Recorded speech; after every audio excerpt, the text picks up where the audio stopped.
Sud Radio, le Grand Matin Week-end, 7h-10h, Jean-Marie Bordry. Bienvenue à vous dans le Grand Matin Week-end sur Sud Radio. Vous habitez peut-être au sud ou alors vous habitez dans le nord, vous allez nous le dire. Dans tous les cas, si vous êtes en Île-de-France ou alors si vous êtes dans le nord du pays, est-ce que vous songez à emménager dans une ville du sud? Pourquoi pas du sud-ouest, à Biarritz, à Dax? Pourquoi pas? Eh bien, vous nous appelez 0826 300 300. Pourquoi les seniors plébiscitent-ils le sud pour y passer leur retraite? C'est ce qu'on va étudier tout de suite avec nos invités. Puisque c'était le résultat d'une enquête du Parisien aujourd'hui en France cette semaine. Le classement des villes où il fait le mieux vieillir. En tête de ce classement, la belle ville de Biarritz, dont on a le plaisir d'accueillir la maire, la première magistrate, dans un instant sur Sud Radio. Nous sommes également avec Jean-Luc Richard. Bonjour à vous, Jean-Luc Richard. Bonjour. Maître de conférences en sociologie et en démographie à l'université de Rennes. Je le disais, Maïder Arostegui, bonjour à vous. Oui, bonjour à vous et bonjour à vos auditeurs. Bienvenue à vous sur Sud Radio. Vous êtes la maire Les Républicains de Biarritz. Est-ce que vous avez été surprise par ce classement ? Surprise de l'orientation, c'est-à-dire que nous travaillons à une ville qui soit une ville attractive pour tous. Et c'est vrai que faire un focus uniquement sur les retraités, c'était assez surprenant. Mais on est relativement habitué à ce que les retraités viennent à Biarritz. C'est en tout cas un phénomène qui n'est pas récent. Ce que ça révèle surtout, c'est que la ville est une ville où il fait bon vivre pour tous. Donc moi, c'est surtout ce que je retiens. Effectivement. D'ailleurs, dans ce classement, manifestement, il y a l'offre médicale plutôt complète, dit le journal, qui a servi d'argument pour attirer de nouveaux habitants. Julien Dubois est aussi avec nous. Bonjour à vous. Oui, bonjour. Vous êtes maire de Dax, autre ville dans le podium d'ailleurs. Pareil, même question, surprise ou pas surprise pour vous ? Pas surpris puisque effectivement on a une population de retraités assez importante sur Dax depuis des années, liée effectivement à la qualité de vie, à l'activité thermale de renommée aussi que nous entretenons sur le territoire depuis des années, qui invite parfois des gens qui sont venus en cure à venir s'installer. Mais comme le disait Maïder Arostegui, la maire de Biarritz, c'est surtout l'attractivité au sens large de nos territoires et de nos communes que nous retenons, parce que bien évidemment il y a une attractivité naturelle, celle qui est liée à l'offre médicale, à l'offre de logement, au climat que nous sommes très heureux de constater sur nos territoires, et il y a l'attractivité que nous souhaitons maîtriser en faisant venir aussi dans nos villes tout type de population, des jeunes actifs, des familles, parce que ce qui fait vraiment la richesse d'un territoire, c'est cette diversité de population et cette mixité. Donc très heureux de voir que les retraités viennent habiter dans nos territoires, mais très heureux aussi de voir que c'est un complément de beaucoup d'autres populations, et encore une fois c'est ce qui fait vraiment la dynamique de nos territoires. 0826 300 300. Dans un instant, la parole à Frédéric qui nous écoute et nous appelle depuis Arcachon. Pour sa part, Jean-Luc Richard. Là on a parlé d'un classement, d'une certaine attractivité, c'est-à-dire des qualités requises pour accueillir ses habitants, mais le démographe que vous êtes le mesure aussi. Ça fait des années que des retraités d'Île-de-France, des Hauts-de-France par exemple, ont tendance à migrer vers le sud. Oui, c'est une tendance de long terme. Ça s'explique par la volonté de trouver des jours plus doux en termes de température au moment de la retraite, à un moment où on peut souffrir de problèmes de santé qui font qu'on appréciera une certaine tiédeur, voire une certaine chaleur. Il y a aussi l'existence de grands groupes de chaînes thermales dont on taira le nom, mais qui sont associés au sud de la France. Il y a la volonté de rejoindre à la fois des espaces ensoleillés, ce qu'on appelle donc l'héliotropisme, et aussi les littoraux, ce qu'on appelle l'aliotropisme, c'est-à-dire alio comme aliotique, vous voyez, là c'est la référence à la mer. Et parfois il y a des régions où l'héliotropisme et l'aliotropisme peuvent se trouver en même temps, et c'est le littoral du sud-ouest en particulier, qui est un élément essentiel de la croissance démographique de la région Nouvelle-Aquitaine, qui, s'il n'y avait pas de migration, serait en situation de décroissance démographique. Le solde migratoire est le seul facteur explicatif de la croissance démographique de la Nouvelle-Aquitaine. Vive Biarritz, nous dit un fidèle abonné qui n'est pas encore retraité, mais qui passera sûrement ses vieux jours. Il y a aussi des surfeurs qui sont sûrement plus jeunes que les retraités, qui plébiscitent la belle ville de Biarritz. 0826 300 300, direction Arcachon. Frédéric, bonjour. Bonjour, merci de me prendre à l'antenne. Bienvenue sur Sud Radio. C'est le Sud-Ouest qu'à la côte, tout simplement. Et oui. Je pense qu'on a la côte. Bon, bien sûr, il y a, je pense déjà le climat quand même. Bon, faut reconnaître qu'on a un climat assez doux, assez tempéré. Et je pense aussi il y a de très pratique ici. On a quand même un bon équipement globalement de la région. Je vois sur Arcachon, par exemple, on a un très bon équipement au niveau des transports.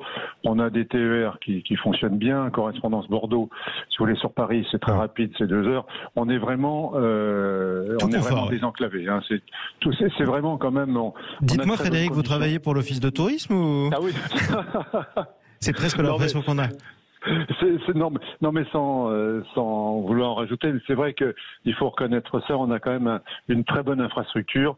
On a Bordeaux qui est pas très loin, si vous voulez, pour les gros problèmes. On a à la fois cette chance surtout pour les retraités, c'est ce qui est très pratique, d'avoir la tranquillité un petit peu de zone de villégiature et tous les services pas loin. Quoi. Faut quand même reconnaître, et le cadre de vie. Vous êtes bien équipé, le cadre de vie. Il y a en plus une certaine forme de sécurité. On va y revenir dans un instant parce que vous l'avez entendu, Frédéric, le Sud-Ouest est plébiscité, les villes qu'on a évoquées, notamment dans le Sud-Ouest, à l'inverse d'une ville comme Nice, mal classée dans ce classement, notamment du fait de la perception de l'insécurité qui y régnerait. Maïder Arostegui, ça veut dire aussi qu'il y a moins de délinquance à Biarritz qu'ailleurs. Oui, il y a moins de délinquance à Biarritz qu'ailleurs. C'est vrai pour également les incivilités, même si elles ont été en recrudescence depuis la fin du Covid. En tout cas, c'est un sujet sur lequel on a beaucoup investi depuis le début de notre élection en juin 2020. Ça a été d'ailleurs le premier sujet. On a renforcé les effectifs de police municipale que nous allons armer. On a renforcé bien sûr les caméras en créant un centre de supervision urbain qui n'existait pas. Donc nous avons maintenant des caméras qui fonctionnent 24 heures sur 24 avec un PC. Et ça, c'est ce que nous demandait la population. Et c'est extrêmement rassurant pour toute la population, qu'elle soit retraitée ou pas, pour les jeunes aussi quand ils sortent le soir, parce qu'on a quand même été très secoués au sortir du Covid par ce qu'on appelle pudiquement les incivilités et qui vont des poubelles qu'on met n'importe où à l'agression verbale, à l'agression physique. Dont on a pu observer aussi que le Sud-Ouest n'était pas totalement exempt il y a 2 ans avec l'assassinat du chauffeur de bus Philippe Monguillot. Absolument, on s'en souvient tous, c'était du côté de Bayonne, juste à côté de chez vous, Maïder Arostegui. Alors on a parlé de ce qui allait bien dans le Sud-Ouest, qui attire, parlons aussi de ce qui fâche dans un instant avec vous, notamment Maïder Arostegui, l'accès au logement, y compris pour les habitants qui ont toujours été du Pays Basque, parce que c'est un sujet très important autour de Biarritz. Parlons aussi avec Monsieur Dubois, le maire de Dax, de cet aspect, c'est-à-dire que est-ce que vous avez peur de passer pour une ville exclusivement réservée à des retraités ou pas? Et je le dis avec toute la bienveillance possible. Alors, c'est notre point noir absolu. L'accès au logement qui était déjà compliqué avant le Covid. Et excusez-moi de réinsister sur le Covid, mais ça a vraiment été une bascule dans le quotidien des habitants de la ville de Biarritz, et pas que, puisque beaucoup de personnes ont fait du télétravail, sont venues investir, ce sont des CSP très plus, qui ont fait exploser un marché du logement dans lequel il n'y a plus rien pour les Biarros. Il n'y a plus rien. Donc ça nous met une pression terrible pour faire du logement, pour tous du logement social, mais on n'a pas ou très très peu de terrains constructibles, et les populations locales ne veulent absolument plus des tours de 7, 8 ou 10 étages qu'on a pu voir fleurir dans les années 70. Et du coup, ça pose un problème structurel qui est très important. On va en parler justement pour vos habitants, notamment Maïder Arostegui. Jean-Luc Richard, la pression immobilière due à l'immigration, alors quand je dis immigration, ça pour le coup, immigration intérieure, ça c'est un phénomène important aussi. Oui, tout à fait. C'est clair qu'il y a des dynamiques qui font que après l'enchérissement du coût du logement dans les très très grandes métropoles, aujourd'hui on voit un phénomène de diffusion rendu possible par le télétravail vers des zones plus éloignées des 2 ou 3 plus grandes métropoles du pays, et en particulier les zones littorales. Et c'est clair que c'est un phénomène qu'on le retrouve aussi quelque part, même dans une ville comme Brest, que je connais bien, qui est la ville de plus de 100 000 habitants, où en proportion ça a le plus augmenté, 10% par exemple. Et on voit d'ailleurs que la Bretagne est derrière la Nouvelle-Aquitaine et l'Occitanie, la 3e région la plus attractive. Oui. Donc on voit que c'est clairement l'ouest, et c'est tout ce qui est au sud-ouest, on va dire, d'une ligne Saint-Malo, Carcassonne en quelque sorte. Exactement. Pourquoi le sud-est d'ailleurs est boudé? On va en reparler avec vous dans un instant, Jean-Luc Richard. On a retrouvé Julien Dubois, maire de Dax dans les Landes. Pareil, même question, pression immobilière à laquelle vous faites face à Dax? Oui, alors on n'est pas tout à fait dans le même contexte qu'on peut trouver chez nos voisins du Pays Basque, mais on est vraiment sur une période charnière où on constate une forte augmentation du coût de l'immobilier et donc on est encore en capacité, nous collectivités, à pouvoir agir un petit peu plus en travaillant avec les porteurs de projets pour que effectivement la part de logements en accession à la propriété ou de logements sociaux soit respectée et soit disposés harmonieusement sur le territoire, mais c'est bien évidemment un enjeu quand on parle d'attractivité d'un territoire que de pouvoir accueillir encore une fois ces jeunes actifs, ces familles, que de pouvoir aussi leur proposer des mobilités innovantes, tout compte sur un territoire, pouvoir se déplacer avec des transports en commun, mais aussi des mobilités douces, pouvoir aussi disposer, on en parlait tout à l'heure, d'une offre de soins dense et suffisante. Bref, tout ce qui fait qu'on vit bien sur le territoire. Mais effectivement, l'enjeu du logement sera celui auquel on aura à faire face avec des lois zéro artificialisation qui arrivent et qui vont gréver une partie des zones qui étaient constructibles pour des raisons tout à fait compréhensibles d'ailleurs. Mais c'est avec tout ça effectivement qu'il faut que nous agissions, nous modulions pour encore une fois que nos territoires connaissent la diversité de population. Effectivement, et ça c'est très important. Arrêter de construire en quelque sorte, Maïda Arostegui. Alors arrêter de construire, on est de toute façon une ville carencée, ça veut dire que l'État a pris la main sur le logement social. Donc nous sommes obligés de continuer à construire bien évidemment du logement pour tous, puisque plus de 70% de la population a droit aux logements sociaux. Et nous allons beaucoup développer la construction de ce qu'on appelle les BRS, bail réel solidaire, qui est un nouveau système qui permet de vendre ce qui est construit sur un terrain, mais le terrain reste la propriété, en tout cas d'une ville, pendant 90 ans. Donc ça nous permet de maîtriser justement ces phénomènes d'inflation, et ça va permettre surtout à nos classes moyennes de pouvoir rester dans Biarritz et d'être propriétaires, puisque c'est ça qu'ils veulent, c'est acquérir un bien et s'assurer qu'ils ne seront pas obligés dans 5 ans ou dans 10 ans d'aller à 20, 30, 40 ou même des fois 80 km, puisqu'il y a une sorte de fuite vers le Béarn encore de nos populations du Pays Basque en général. Et pourtant Dieu sait si le Béarn est beau aussi, il faut le reconnaître. Au Béarn, il est loin. Il est très beau, mais il est loin. Et un Béarnais n'est pas un Basque. C'est important aussi de le rappeler pour les uns comme pour les autres sur Sud Radio. Jean-Luc Richard, vous êtes toujours avec nous. Parlons de la région dont on n'a pas parlé finalement, ou presque pas. C'est la région sud, la région PACA, l'ancienne région PACA.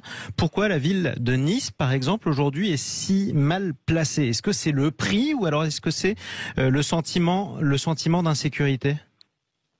Alors, je ne sais pas si c'est vraiment la ville de Nice qui est mal placée, parce que le classement du Parisien, c'était misé plutôt sur des villes moyennes.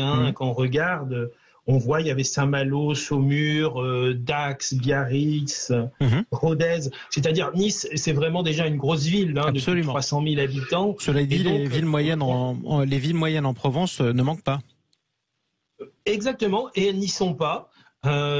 Peut-être qu'il y a une perception moins bonne du quart sud-est de la France par les générations qui arrivent maintenant à l'âge de la retraite. Peut-être le sentiment que le coût immobilier reste trop élevé. Peut-être qu'il y a un sentiment d'une vie un peu artificielle, plus orientée vers un aspect plus festif qui correspond moins aux seniors. Il y a l'inquiétude de la chaleur aussi, je pense. Peut-être qu'on verra d'ailleurs dans quelques années apparaître aussi des inquiétudes par rapport aux incendies, aux feux de forêt, ou même par rapport au fait que le littoral peut être mangé progressivement par la mer. On voit ces communes où des maisons doivent être évacuées parce que les falaises s'effondrent. Donc peut-être qu'il y a aussi des considérations liées au climat qui peuvent intervenir, mais peut-être aussi que les questions de sécurité, la trace laissée par le terrible attentat de la promenade des Anglais notamment. Autant de souvenirs. C'est très difficile. Oui. Voilà, c'est très difficile. Il est clair que le Parisien a fait son classement aussi à partir de 10 variables sociodémographiques qu'ils ont combinées pour trouver des villes qui sortent en tête. C'est révélateur. Après, il y a des tendances historiques, démographiques. Peut-être que la Côte d'Azur est un peu moins à la mode que le Sud-Ouest. Français. Et tant mieux pour le Sud-Ouest, tout simplement. Et que la Bretagne. Et que la Bretagne, c'est important aussi de le rappeler, même si c'est moins le Sud. Merci en tout cas à tous d'être intervenus sur Sud Radio. Merci à Frédéric qui lui aussi aura du mal à faire construire une nouvelle maison du côté d'Arcachon d'où il nous appelait au 0826 300 300. Merci Jean-Luc Richard, maître de conférences en sociologie et en démographie à l'université de Rennes. Maïder Arostegui était avec nous, heureuse mère Les Républicains de Biarritz qui a gagné ce classement parisien. Julien Dubois aussi, merci à vous, maire de la ville de Dax dans les Landes. Allez, restez avec nous sur Sud Radio. Il est 9h23. Dans quelques instants, on va vous parler de l'automne et des couleurs stars de l'automne. Sud Radio refait sa déco avec qui? Avec Sandrine Brune, bien sûr. À tout de suite.